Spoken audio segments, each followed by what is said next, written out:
संजय सिंह की एक ट्वीट पढ़ रहा हूं मैं। जब सुप्रीम कोर्ट से फटकार लगी, 35,000 करोड़ का हिसाब मांगा गया तो मजबूरी में प्रधानमंत्री जी ने वैक्सीन देने का वादा किया। अब सवाल यह है कि वैक्सीन के नाम पर जो अरबों रुपए जनता से वसूले गए वो घोटाला था या नहीं। प्रेम शुक्ला जी, सरकार ने वैक्सीन के नाम पे जनता से करोड़ों रुपए वसूल किए, ये संजय सिंह की कल्पना शक्ति हो सकती है।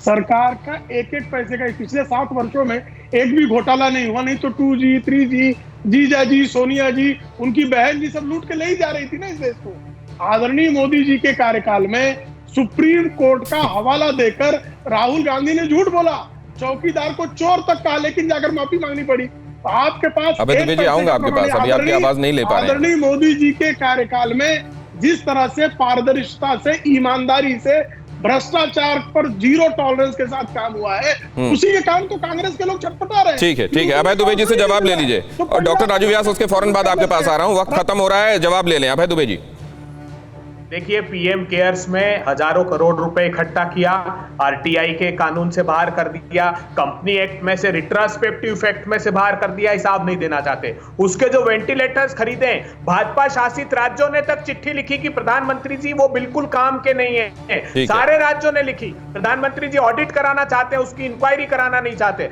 अरे साहब, 25 लाख करोड़ रुपए के खेती का कारोबार अपने 2 दोस्तों को सौंपना चाहते हैं प्रधानमंत्री जी। अभय दुबे जी, आपने एक बात कही थी आपने, समालोचना जिसमें गुण और दोष दोनों को देखा जाता है। गुणों का भी जिक्र होता है और दोष का भी जिक्र होता है।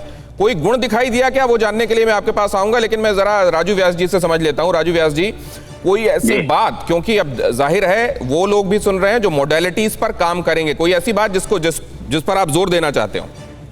इसमें तो सिर्फ वंस अगेन यही बात होगी कि हमें सितंबर के महीने तक जाते जाते जो है बहुत सारी डोजेस अवेलेबल होगी। मुझे ऐसा लगता है कि सितंबर के बाद में इस देश में वैक्सीनेशन जो प्रोग्राम है बहुत तेजी से चलेगा। मुझे लगता है वही एक अभी भी आज की तारीख में भी बड़ा बॉटलनेक है। ठीक है, प्रधानमंत्री ने अनाउंसमेंट किया, वेलकम हुआ, लेकिन उसी के साथ साथ कितनी डोजेज उपलब्ध होंगी ये हमारे लिए बहुत ही बड़ा एक क्वेश्चन है। और उसी के बाद में जो स्टेट्स हैं, स्टेट सब्जेक्ट के अंतर्गत उन्हें अपने लोगों को जल्दी से जल्दी वैक्सीनेट करना है। मतलब ये कहा जाए कि आपने जो बात कही है, जरा प्रेम शुक्ला जी से जल्दी से इसको समझ लेता हूं। प्रेम शुक्ला जी, क्या इस अनाउंसमेंट, इसका मतलब ये समझा जाए कि जो अनाउंसमेंट है ये सब्जेक्ट टू कंडीशन है, availability of the vaccine and dosage 21 तारीख से बाद वाला? नहीं, अवेलेबिलिटी हम किस तरह से बेहतर कर सकते हैं, हम उपलब्धता को भी सतत बढ़ाते हुए सारी पॉपुलेशन को कैसे वैक्सीनेट कर दें।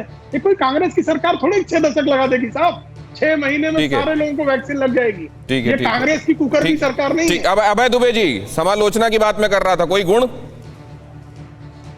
देखिए, बहुत अच्छा बोलते हैं प्रधानमंत्री जी।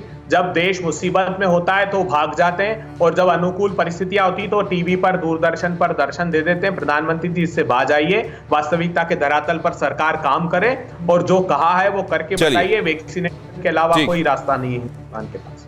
मैं आपको ये बता दूं लेकिन अभय दुबे जी कि कैप्टन अमरिंदर सिंह ने तारीफ की है। उन्होंने कहा है, good that centre has decided to take over vaccine procurement and distribution for the whole country for all age groups. I had personally written to prime minister on this issue. Twice I had given the suggestions. This is the only solution to manage COVID-19. तो कम से कम आप भी अगर थोड़ा सा बोल देते 2 शब्द इस मामले में तो अच्छा होता। लेकिन चलिए, आपने ओरेटरी की तारीफ की। अड़ी सोमवार से शुक्रवार शाम 6 बजे सिर्फ TV9 भारतवर्ष पर।